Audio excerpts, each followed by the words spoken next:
सिंधुदुर्ग शोभे आंबा फणसाच्या बागानी, कोकणाचा पाया रचला देव दैवतानी.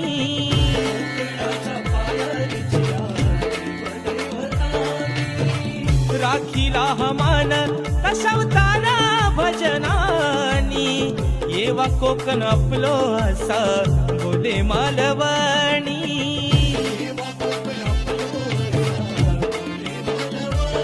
विकू नका जमिनी फार, नाहीतर होऊ आपण चाकर.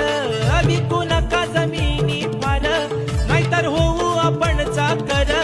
सांगे राजेश जोडून करा, सांगे राजेश जोडून करा. परशुरामाच्या भूमीत शोभतय माझ कोकण एक नंबर. परशुरामाच्या भूमीत शोभतय माझ